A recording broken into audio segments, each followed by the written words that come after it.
Right. How are we doing today? How are we feeling about the lab?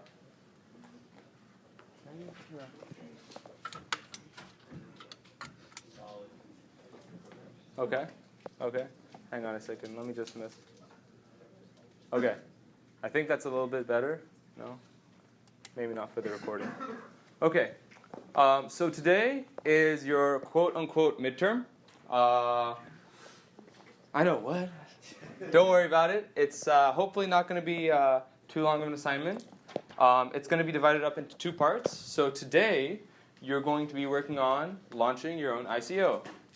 How exciting. Who remembers what an ICO is? Initial coin offering. Initial coin offering. What is that? No idea. So you come out with a series of tokens to raise money for your company? Yeah, so if you're familiar with what an IPO is, which is an initial public offering, it's when a company like Snapchat, which started off as private, says, okay, I'm going to now go public to raise funding. I'm going to release, equity in my company to the public. And yeah, so this is a similar model, but you're giving out tokens. And what are the benefits of doing an ICO as opposed to an IPO? In general, you raise more money. Okay. And we don't need the accredited investors. You that's debatable. So the quote was, you don't need accredited investors. You don't need to give up equity of your company. That's the main thing. You don't need to give up equity in your company to launch an ICO. Sorry, you had something? Legal loopholes, like tax things like that. Yeah, so that goes hand in hand with the accredited investors thing. Generally, if you're launching an IPO, you want to only sell to accredited investors, or else you get sued by the SEC for securities fraud. And in the ICO world, it's dubious whether if you're breaking any securities rule, it's dubious whether you'll get sued or not. There's an off chance you will, there's an off chance you won't. Look. Just like a side comment on this, I don't know if anybody saw, but yesterday the SEC subpoenaed, I think, like 62 companies that performed an ICO. Companies or like firms that they believe may have violated U.S. securities fraud. Mm-hmm. Yeah, so just for the recording, Luke said that just yesterday there were 62 companies subpoenaed by the SEC for securities fraud. So keep that in mind when doing something like this and actually making money on it. It's okay in the context of this class because because it's just running on a local network, local simulation. But really do consider the consequences when going live. Okay, so first we're going to talk about the ERC20 token standard. Then we're going to build on that a little bit, introduce some extra tools you guys can use, and then we'll get to the exercise. I need one question. You said you don't have to give up the equity.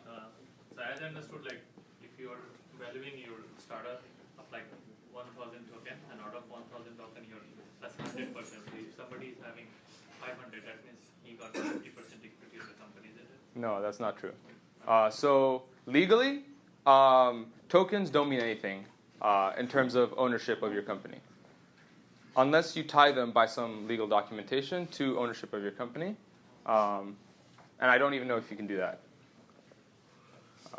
For all intents and purposes, tokens are just numbers on a network.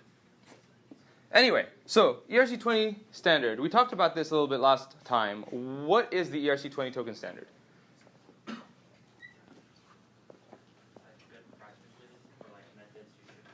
Mm-hmm. It is an interface that you must implement to standardize across the board what your token will look like, essentially. And so how has the ERC20 standard been enforced in the past, or even recently? Well, exchanges don't let you use their services if you're not implementing. Exactly. Exchanges like uniformity. Exchanges like being able to know, to standardize across the board what methods they're going to be calling to interact with certain contracts. They don't like having to spend time and money to tailor integration specifically to each and every platform.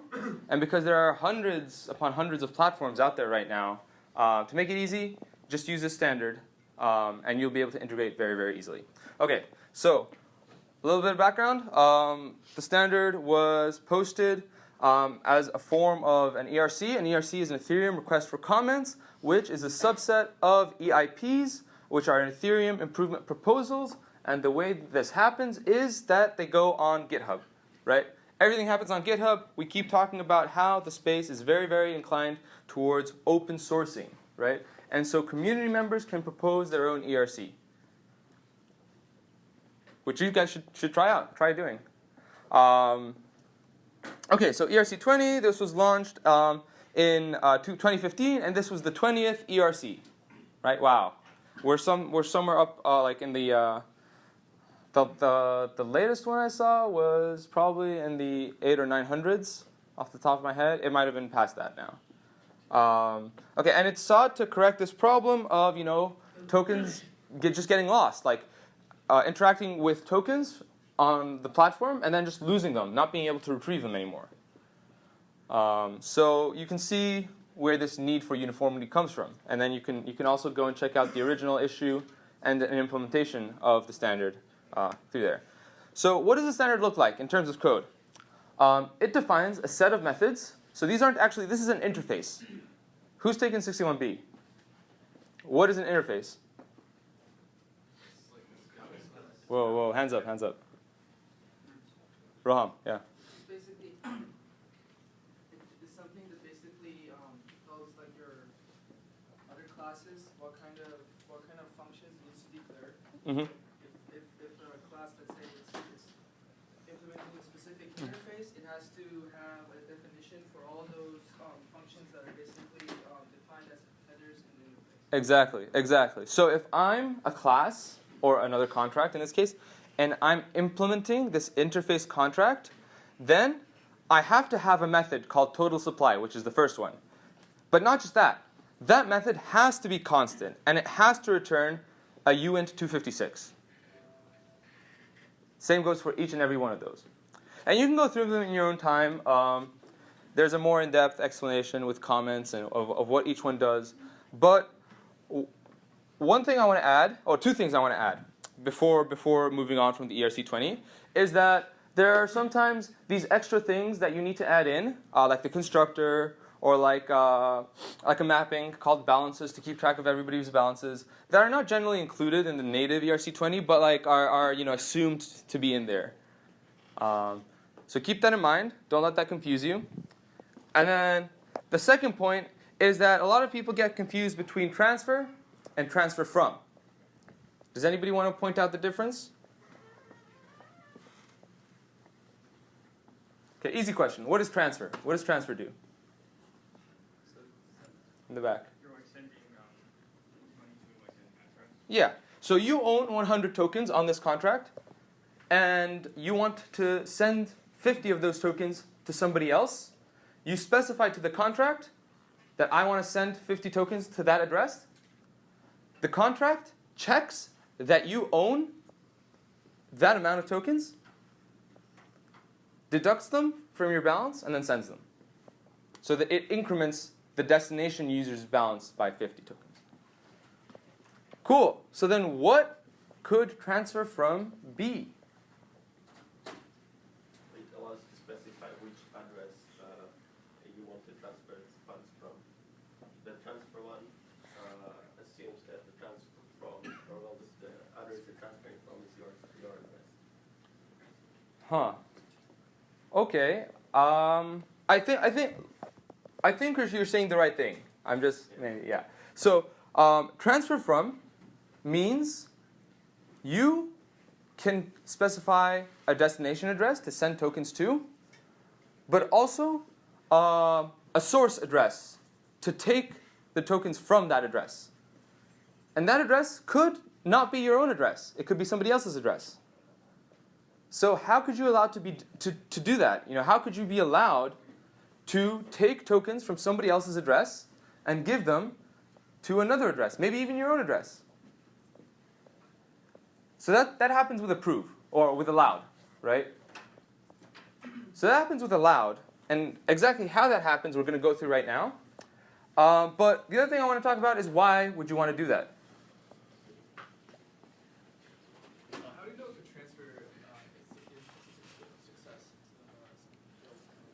So how do you know if a transfer fails? You know that because you can check if a certain balance has been incremented or decremented. And you don't do anything unless it's gone through successfully. Now, actually, these sorts of transfers are easier to check for than transfers where you transfer ETH. Because with ETH, that's an external call. Whereas here, it's a state change internally, if that makes sense. So the state of the contract changes, whereas if you were sending ETH, basically the virtual machine has to verify that ETH has been sent. Okay, so why would you want to do this? Why would you want to allow somebody else to take tokens out of your account? Why would you want to allow someone to do that, Gustav? So if you, if this is the company and you're allocating funds for a project or something, you just say that, okay, well, they're allowed to take 500 tokens, and then they can take them over time as they're doing stuff with them without having to transfer them all in one go for them to just have in their account. Exactly. And you can think of a ton of other use cases. You want to pay rent, but not all at once, so then you approve your landlord to take, X amount out of your account over a set period of time in increments of whatever, and then over a month or so, you'll put in those funds as you attain them. For example. Anyway, so looking at this example right now, we start off with two users, 1 and 2, defined as 111 and 222. 1 has a balance of 100 and 2 has a balance of 200. And 1 wants to send 30 tokens, or wants to approve 2 to take 30 tokens out of their account. And so I think instead of just looking at that, we can look at this. So you have address, let's call them address A on the left and address B on the right. So A approves B to take 30, right? No more than 30, even though they have 100, right? Of that 100, only 30 are allowed to be taken out. So now B can check that they're approved and how much they're approved for, right? So they can go into this allowed mapping, and they can check the address, the first address. So it's a two-dimensional mapping, right? Where the first index is the source of the tokens, and the second index is the destination. So this is how you would increment into there, and you would see, oh, okay, I am entitled to 30 of this person's balance. Okay? So then you can say transfer from that person, 30, or 20. So up to 30. What's up? Up to 30. Up to 30, right? So you can transfer 10 right now, and then 10 later, and then 10 another time. Gustavo. Are you allowed to see the full array of that? So could you see how much everyone is authorized to take from everywhere? Yeah, that's an interesting question. Who has an answer to that? So the question is, are people allowed to see, is anyone allowed to see how much everybody's entitled to? I think it is right. So you wouldn't be able to see like the exhaustive list, but you could, if you had an address, you could type it in and see like, is this address entitled to anything? So you could do that, yeah. Well, so as a baseline, everybody can see everything if they look through the bytecode, right? Because everything is available there. But say the bytecode didn't exist, right? Everything ran magically on this Ethereum platform. Would you still be able to do it? Well, it's up to you. You can, as the implementer of the contract, make sure to check that anybody who is calling, who is making this query, right, is one of the two addresses specified by the query. Does that make sense?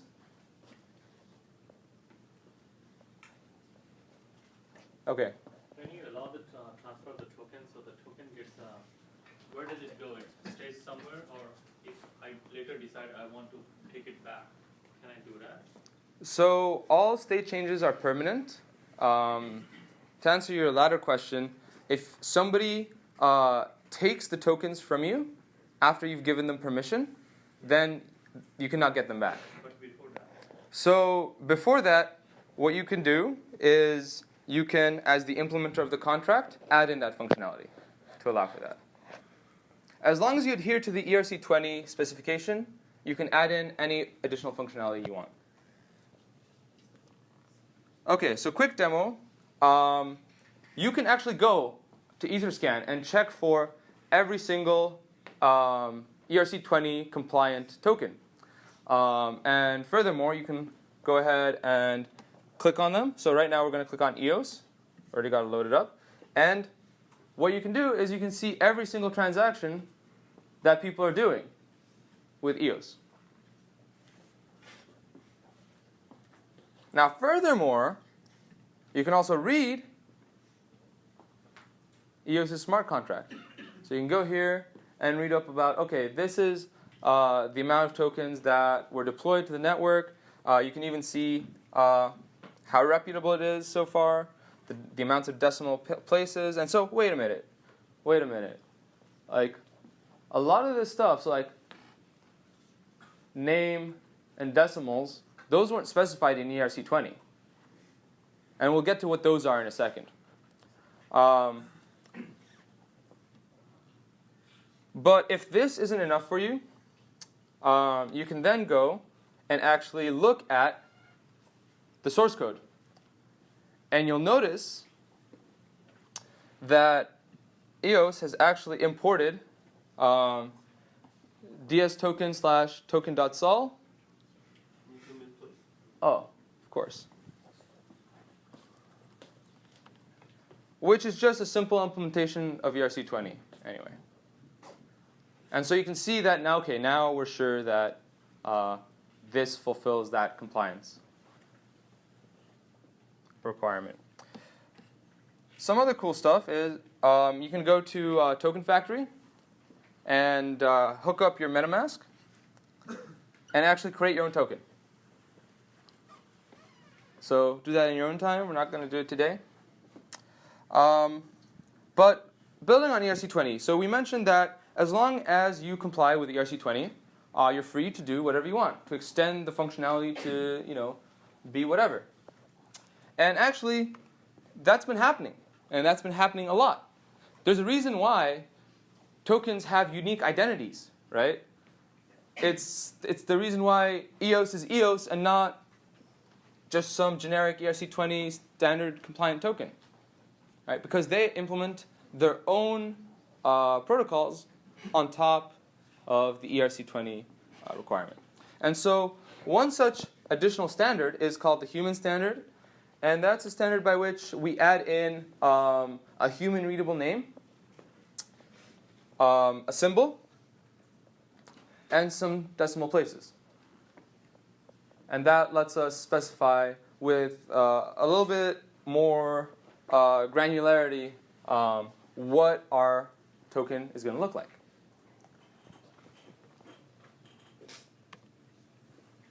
And on top of that, sorry for the non-color coded code.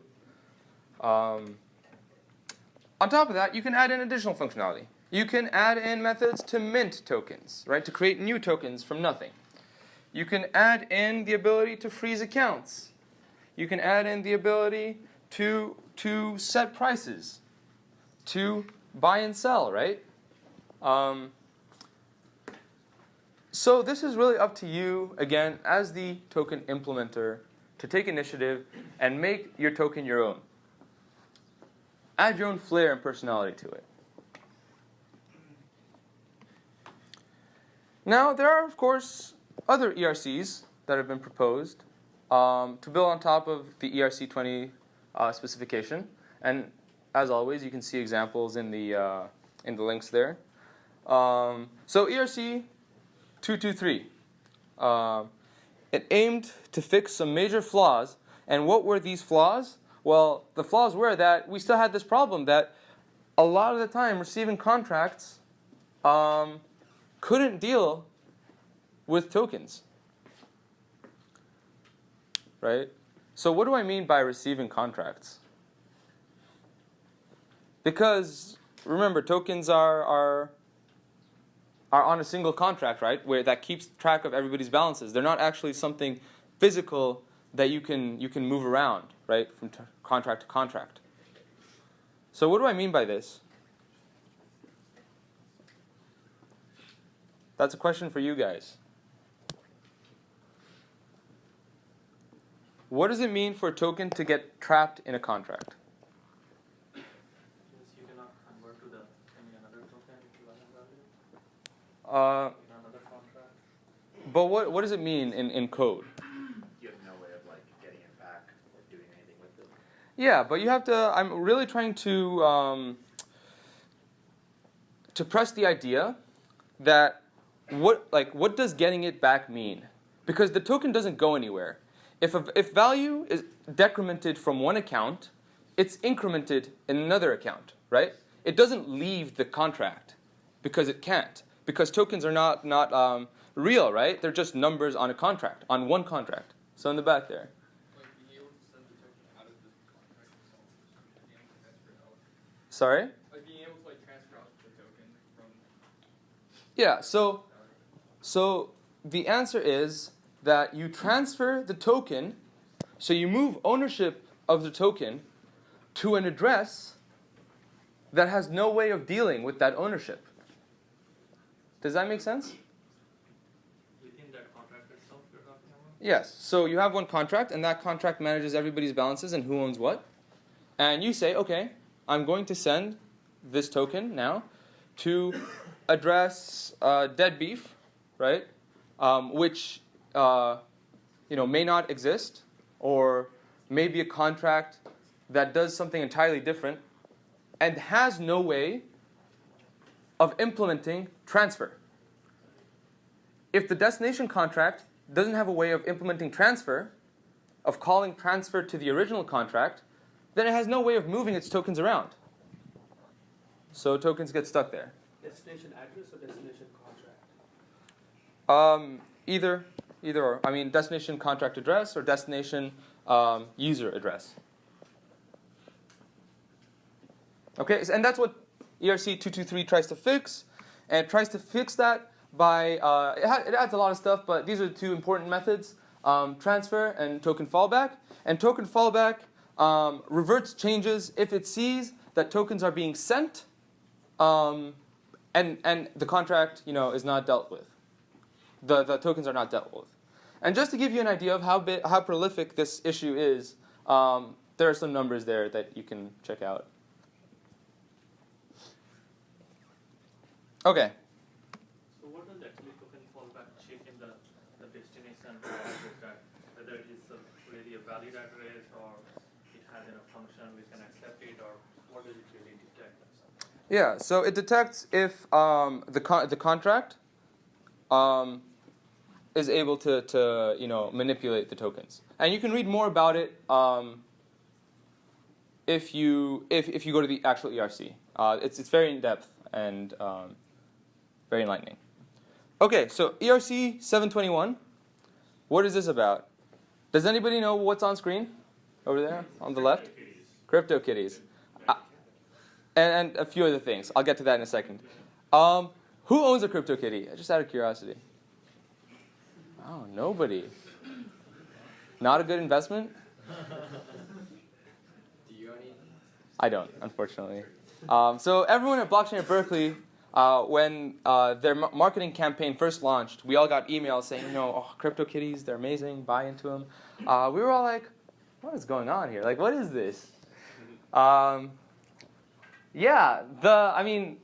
it first launched, the most expensive CryptoKitty was around $90,000. That's 90 and then a few more zeros at the end there. So we missed out. We all missed out. But that's okay. That's okay. They exist and they're cool. And how are they relevant, really, to ERC 721? they really are representative of the need for non-fungibility, right? What in the world does that word mean? What is fungibility? If the kitties are unique, they cannot be like just like a USD dollar bill. If we keep it on the same value, Exactly. it's unique. Exactly. That's an excellent answer. Yeah. So we talked about this in the very first lecture when we talked about the value of money and what money is and whatnot. But in essence, what we have here is a question of uniqueness of the medium of value, right? So if I take a dollar bill and I record the serial number and I put it in the ATM machine, and then the next day I withdraw another dollar bill, right? They're different dollar bills. And that's fine because they're of the same value. And that's what's assumed with tokens, right, so far. They're fungible. But how do you define unique assets on the blockchain? In the form of tokens. And that's what ERC 721 seeks to ask. So you can think of it not as tokens, but as a deed to a certain item, a digitized item. And then these are also other examples. So a deed, and then also, who knows what those are? Yeah. Yeah. You guys are wrong. They're Yu-Gi-Oh cards. Yeah. Yeah. But same idea. Good job, by the way. And this is what it looks like. And it has some like optional parameters as well that let you add in like metadata, which might link to some other. So you can put a link there, for example, in the metadata, which specifies additional documentation for ownership, or it could be anything really. Up to you. Up to you. And then, of course, additional functions to define ownership. That's the most important thing about this ERC. And then ERC 827, so you can see we're going chronologically. And this is a very simple one. It extends ERC 20 functionality, much like ERC 223. And it allows users to implement more fine-grained details into their transfers. Yeah, and you can check out more at the links. Okay, another interesting thing is the mini-me token. And what on earth is the mini-me token? It's basically a contract platform that lets you clone other tokens. Why would you want to clone other tokens? Why would a token want to clone itself? It's on the board.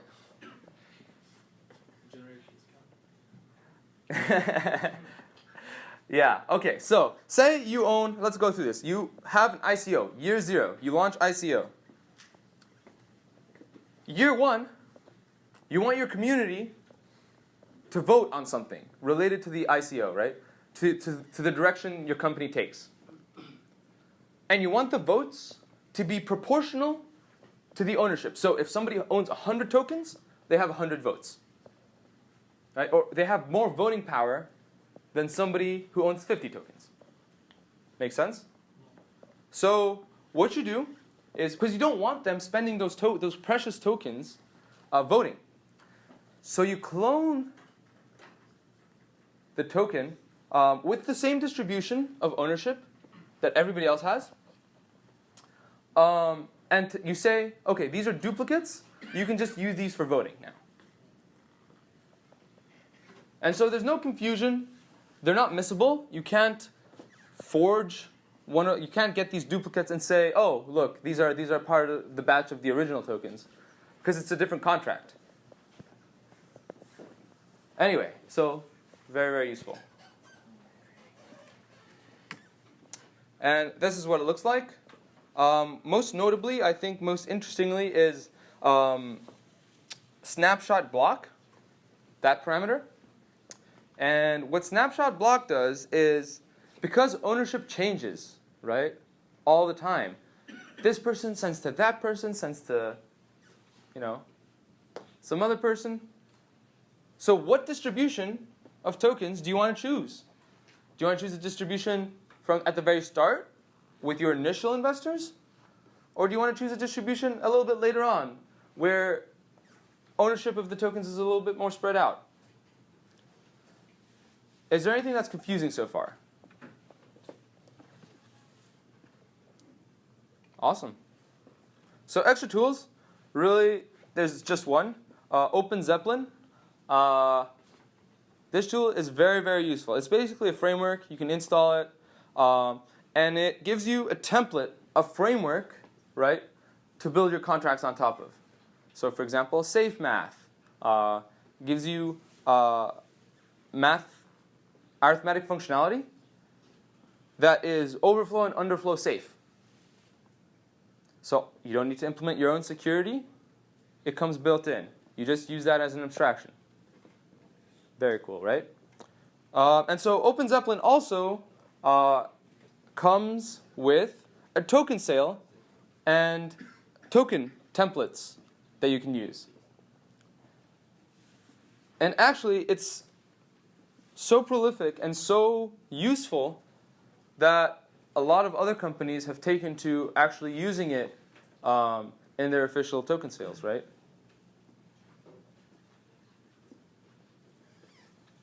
So that framework is based on the ERC20 or any? So interestingly enough, it implements, it has templates for ERC20, of course, but it also has implements for ERC 827 and 721. Yeah, so you can go and check those out. And so, we get to your midterm, and the midterm is essentially launching your own ICO. And so what's stopping you from just going to the Open Zeppelin library, cloning it, submitting it? Right? Nothing's stopping you. You can do that. But that's not the assignment. So, I don't know. Don't do that. The assignment is a token sale and ICO, but with, of course, extended functionality. Otherwise, it would be very, very easy. Anyway, so that's the link. We'll put the attendance link up in about 10 minutes. Thanks for coming. You're free to work with a partner on last week's lab, or you're free to get started on the midterm as well. This is due the same time, right? Next Thursday? So this is due next week. Yeah, next Thursday.